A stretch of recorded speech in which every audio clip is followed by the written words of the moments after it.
Hello, and welcome back to Loud and Pretty Average Gaming. This is Reese speaking, also known as Aussie Legend 44 from some of our other videos. This is part 14 of the Grimoire series of Destiny, and in this video we'll be reading about the economy in and around the tower.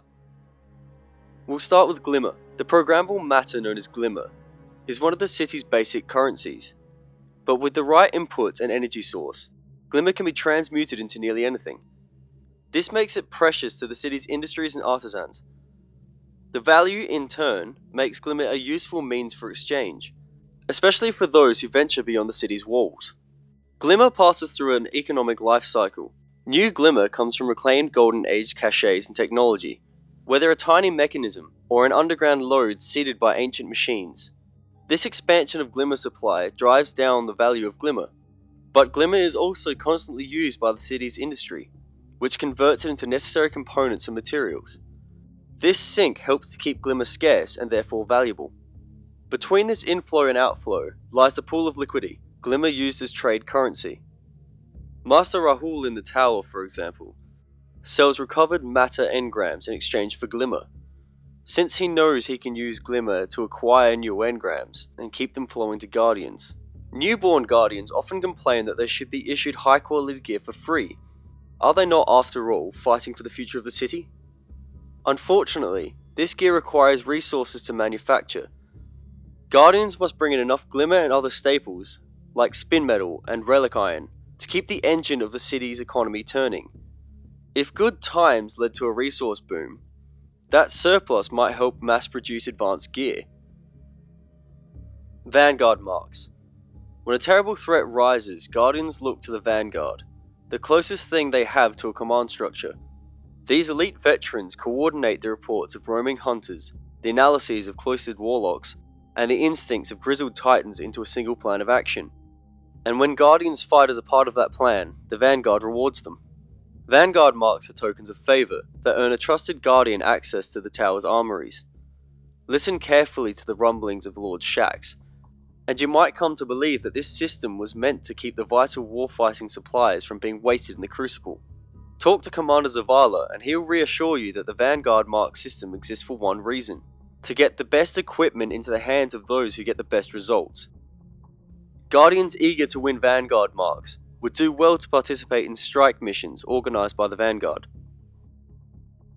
Crucible Marks. The Crucible is a program of relentless live fire training, hardening Guardians for battles to come.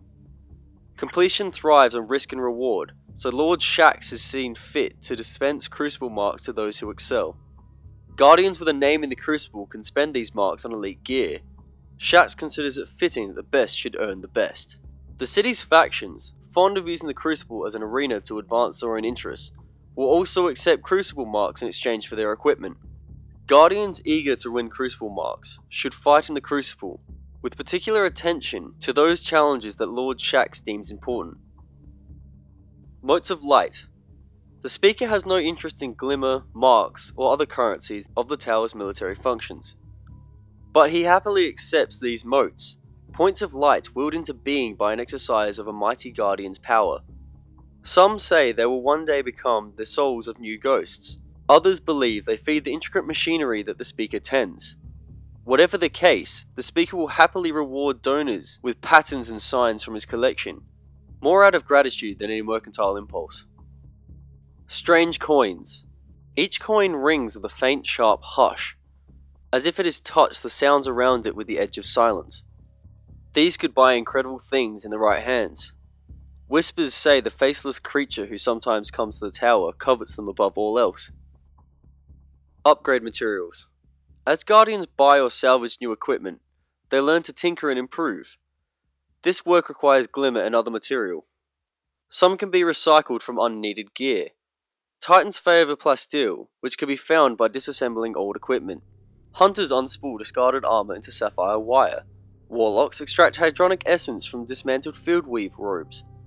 And any Guardian with a sense for weaponry can disassemble old ordnance into weapon parts. Other materials need to be scavenged on site, generally in the course of patrols. The Cosmodrome in Old Russia is rich with spin metal, a fantastically light and strong composite created by rogue colonies of Golden Age machinery that escaped storage. Solar coil systems on the moon still generate helium filaments. The baffling, possibly Vex-influenced flora of Venus grow spirit blooms, and the surface of Mars offers deposits of ultra-dense relic iron. The most powerful Guardian equipment transcends ordinary science, entering the realm of Golden Age secrets and the Traveler's power itself. This war gear demands ascendant energy and ascendant shards, burning fragments of the universal fundament earned through mighty acts of heroism. Look for them in daily story challenges and raids.